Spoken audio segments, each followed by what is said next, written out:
At the beginning of the 19th century, the work week in the United States followed a recognizable rhythm, marked by domestic habits, community commitments, and a clear separation between weekdays and Sunday rest, accepted almost unanimously by Protestant society.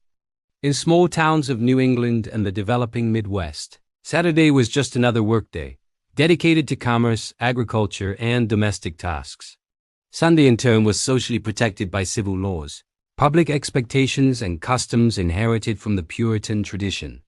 Within this predictable scenario, the first groups that would later be known as Adventists lived discreetly, integrated into the common routine, sharing the same practical concerns of survival, income, and family stability. These men and women did not begin as a separate movement, nor did they possess a defined denominational identity. Many were farmers, teachers, printers, homemakers, and artisans. What initially united them was an interest in biblical studies and religious debates that circulated in newspapers, pamphlets, and local gatherings. The observance of the Sabbath as a day of rest was not yet part of the daily experience of most of them. For these groups, the week was organized according to prevailing social norms, and Sunday remained the primary day reserved for worship and rest, both out of personal conviction and social convenience.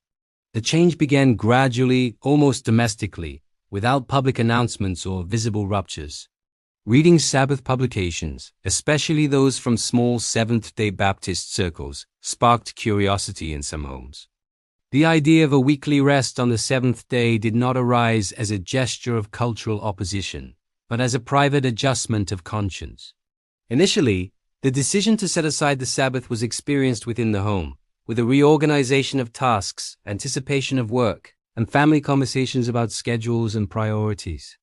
There was no expectation of confrontation with authorities or neighbors. The goal was to maintain functional life, reducing friction and preserving reputations in small communities where everyone knew each other. In practice, the Sabbath for these early Adventists was simple and quiet. It began at sunset on Friday, when work ended early, tools were put away, and meals were prepared in advance. The domestic environment took on a more subdued rhythm, with reading, quiet conversations, and, in some cases, small informal gatherings for Bible study. There were no elaborate liturgies or structured public programs. Most groups did not yet have their own buildings, meeting in borrowed homes or spaces. The Sabbath was not presented as an external distinguishing sign, but lived as a time of pause and reflection within a demanding rural routine. As the Adventist movement became more formally organized, figures like James White began to record the Sabbath experience in newspapers and letters, describing the effort to reconcile religious conviction with economic obligations. These accounts show that the Sabbath was not seen as a social burden, but as a practical challenge. Employers rarely offered flexibility, markets operated normally, and schools did not recognize the seventh day as special. Still, many opted for discrete solutions, such as swapping shifts, working longer hours on other days, or accepting temporary financial losses. In emerging Adventist centers, such as Battle Creek, the Sabbath began to take on a more collective character. The presence of a printing press, regular meetings, and a growing number of believers facilitated the coordination of activities. Even so, observance remained marked by normalcy. There were no public campaigns defending the Sabbath nor speeches against Sunday. The priority was to maintain internal cohesion and avoid unnecessary conflicts with the surrounding society. The Sabbath was lived as part of private life, not as a platform for political or cultural identity. Ellen G. White's records, when mentioning the Sabbath in this early period, do so descriptively, observing family habits, the atmosphere of meetings, and the difficulties faced by ordinary members. Her writings depict modest homes, long walks to meeting places, and the constant struggle to balance faith and subsistence. The Sabbath appears in these accounts as a time for reorganizing the week, not as a symbol of public controversy. It fit into life as a progressive, often imperfect adjustment, always conditioned by the social realities of the 19th century. Before any legal debate or ideological confrontation, the Adventist Sabbath was, above all, a domestic and communal experience shaped by the silence of personal decisions and careful adaptation to ordinary life. With the growth of the movement and the increased visibility of its practices, this initial balance would begin to be tested by external forces that were still forming on the historical horizon. In the second half of the 19th century, American daily life began to change noticeably. The expansion of railroads, the growth of cities, and gradual industrialization altered work schedules, employment relationships, and social expectations. Sunday rest, previously sustained almost exclusively by local religious customs, began to be reinforced by civil laws known as blue laws, which regulated commerce and public behavior on Sundays. For most of the population, these laws merely formalized already accepted practices. For Seventh-day Adventists, however, they created a new environment of silent adaptation, in which private decisions began to have public implications. Up to that point, many Adventists had managed to observe the Sabbath without attracting significant attention. In rural areas, state control was limited, and life followed informal agreements between neighbors. With urban growth, social surveillance became more prevalent. Factories, workshops, and public services operated on standardized schedules, and absence on the Sabbath was seen as an eccentricity, but tolerated. The greater difficulty arose on Sunday, when the social expectation was for a complete interruption of work. Adventists who chose to work on that day, making up for the Sabbath, began to be noticed. This period was not marked by immediate confrontations, but by an accumulation of small frictions. Merchants received warnings, employees were viewed with suspicion, and some employers began to demand compliance with Sunday rest. Many Adventists reacted pragmatically, avoiding visible work on Sundays, performing tasks at home, or accepting economic restrictions. The Sabbath remained central to their weekly organization, but now it existed within a legal system that recognized only another day as legitimate for rest. The Adventist literature of the time reflects this moment of transition. Articles and personal accounts describe the constant attempt to live peacefully, respecting local authorities and avoiding unnecessary exposure. There was not yet a language of institutional conflict. The Sabbath continued to be presented as part of the group's historical experience, not as a public banner. The dominant concern was to preserve family stability, maintain livelihood, and prevent religious practice from becoming a reason for social exclusion. In mid-sized Midwestern cities like Springfield, records show Adventists participating normally in community life, frequenting markets, schools, and local assemblies. The Sabbath was observed carefully, but without outward signage. Religious meetings remained modest, often held at times that did not directly interfere with civic obligations. This stance reflected a common understanding among leaders and members that the survival of the movement depended more on discretion than on public affirmation. Even so, the American cultural environment was beginning to change. Moral reform movements were gaining strength, defending Sunday as a pillar of social order. For these groups, Sunday rest was not merely religious, but an instrument of national cohesion in an increasingly diverse country. Within this discourse, any different practice could be interpreted as a threat to public harmony. Seventh-day Adventists, although numerically small, fit into this category simply because they organized the week differently. The effects of this climate were still indirect. Occasional fines, formal warnings, and social pressures arose locally, without national coordination. In many cases, the Adventists themselves resolved situations through dialogue with local authorities, explaining their practices and seeking informal exceptions. The observance of the Sabbath remained, in essence, the same, a time for pause, reading, simple gatherings, and reorganization of weekly life. What changed was the external perception, increasingly attentive to the difference. Uriah Smith's writings illustrate this period with careful descriptions of the impact of Sunday laws on ordinary workers. He records cases of members who lost their jobs, not for observing the Sabbath, but for refusing to remain inactive on Sunday. These accounts do not adopt an inflammatory tone. They are almost administrative observations focused on facts, dates, and local decisions. The Sabbath in these texts appears as a stable element amidst a transforming social context. Before becoming a symbol of national controversy, the Adventist Sabbath went through this intermediate stage, in which ancient practice came into contact with new legal and cultural structures. There was not yet an open conflict, but signs of tension were slowly accumulating, preparing the ground for broader debates that would emerge more clearly in the following years. In the 1880s, The daily life of Sabbatarian Adventists could no longer be described solely in domestic terms.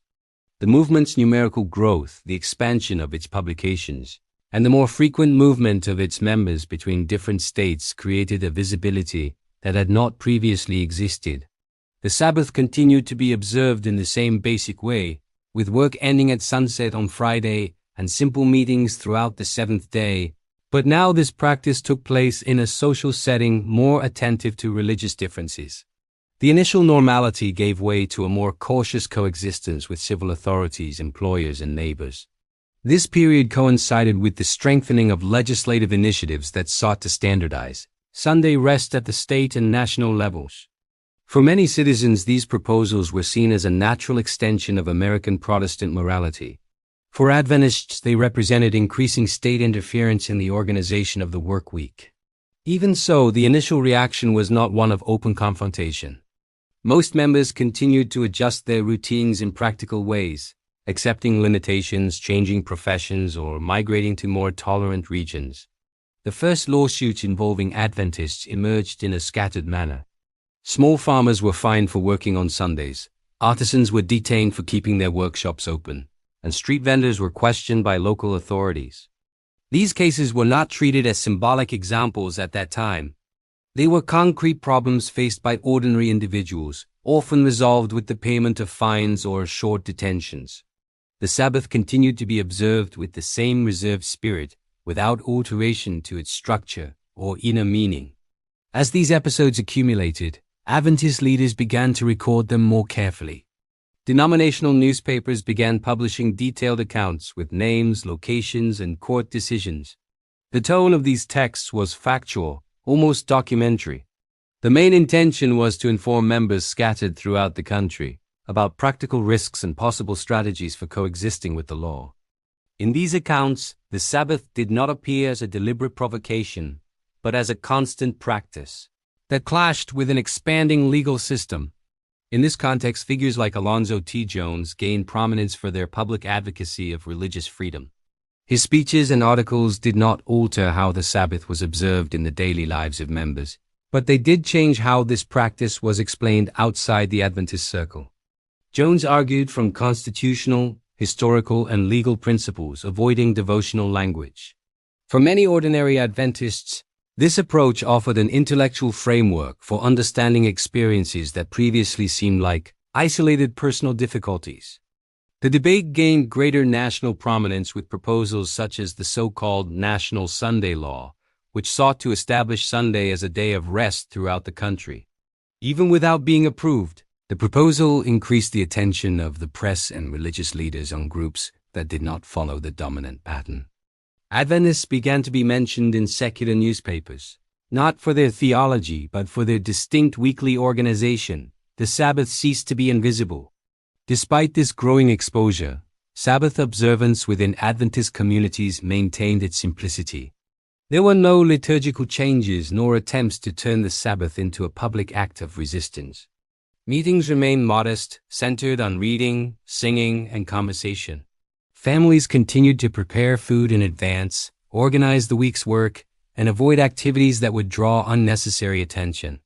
The difference lay in the surrounding environment, now more prone to interpreting this routine as an ideological stance. Ellen G. White's accounts from this period indirectly reflect this transition. She describes exhausting journeys, visits to imprisoned or fined family members, and constant concern for the emotional stability of affected families. Her writings do not transform the Sabbath into a symbol of confrontation, but record the human impact of legal changes on ordinary people. The focus remains on daily life, homes, and the practical decisions that needed to be made week after week. By the end of the decade, the Adventist Sabbath could no longer be separated from the public debate about religious freedom. Even so, its internal observance remained marked by continuity. What had begun as a silent adjustment of conscience now existed in a more tense social space, in which each weekly choice could be observed, recorded, and interpreted by others. This gradual shift from the private to the public prepared the ground for an even more defined phase of Adventist history in the United States. In the early 1890s, The Sabbath for Adventists could no longer be described merely as a practice of domestic organization or individual conscience. It continued to begin in the same way, with work ending at sunset on Friday, the house prepared in advance and the rhythm of the week carefully adjusted, but now it carried an external weight that had not existed in previous decades. Daily life remained simple, repetitive, and predictable, but the surrounding social environment had become more sensitive to difference. What had previously gone unnoticed began to be observed attentively. In many regions, especially in the southern and midwestern United States, the enforcement of Sunday laws became more stringent. Local authorities, often pressured by religious associations and moral reform groups, began to act more systematically. Adventists who worked on Sundays, even in discrete activities, were summoned to the police station, fined, or detained for short periods. These episodes did not immediately transform the Sabbath into a public act of resistance, but they altered the emotional climate surrounding it. The arrival of the seventh day began to be accompanied by practical calculations and silent anxieties. Even so, within Adventist homes, the Sabbath maintained its original form. Meetings remained small, held in homes, rented halls, or simple buildings. There were no external demonstrations or attempts to attract public attention. The Sabbath was lived as it always had been, a break in the week dedicated to rest, reading, and fellowship.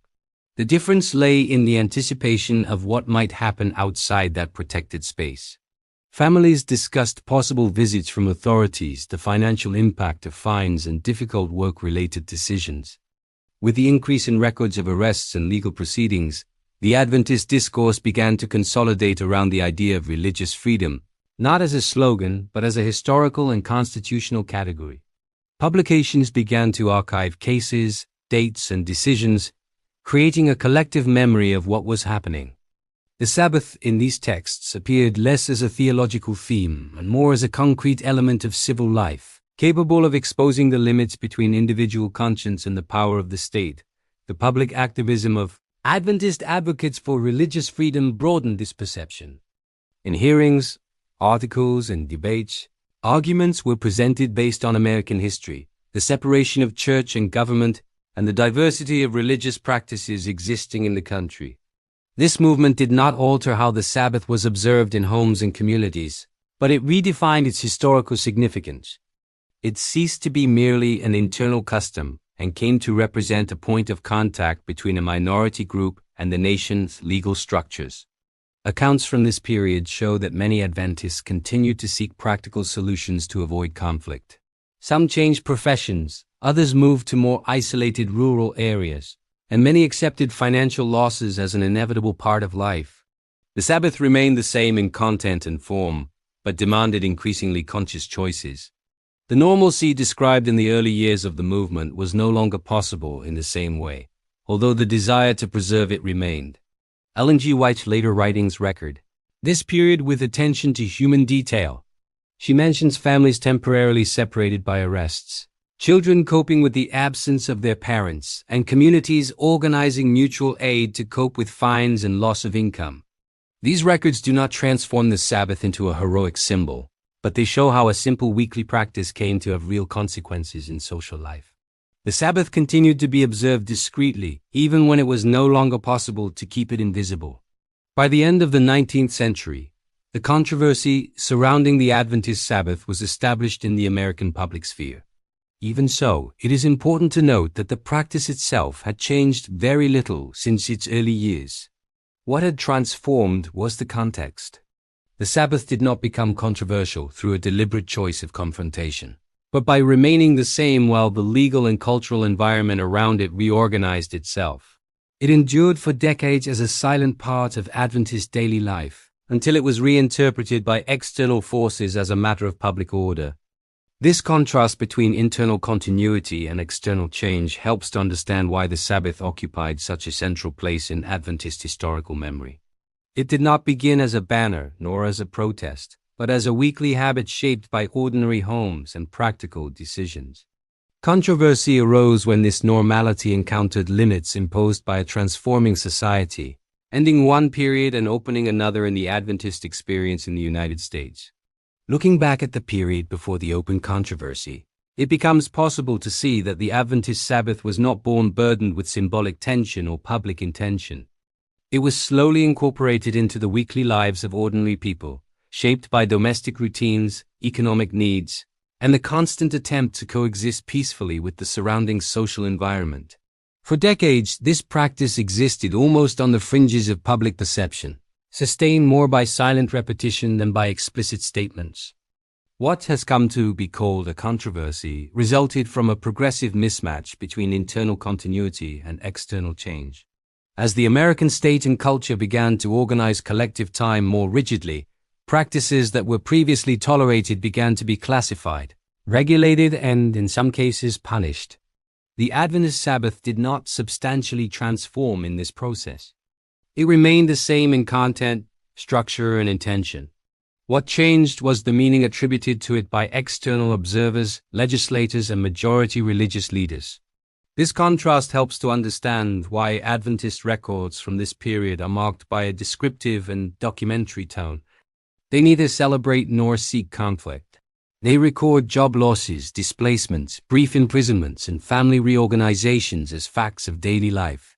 The Sabbath appears in these accounts as a stable axis around which difficult decisions needed to be made, not as an instrument of planned identity affirmation. Before becoming a topic of national debate, the Sabbath was simply part of the week.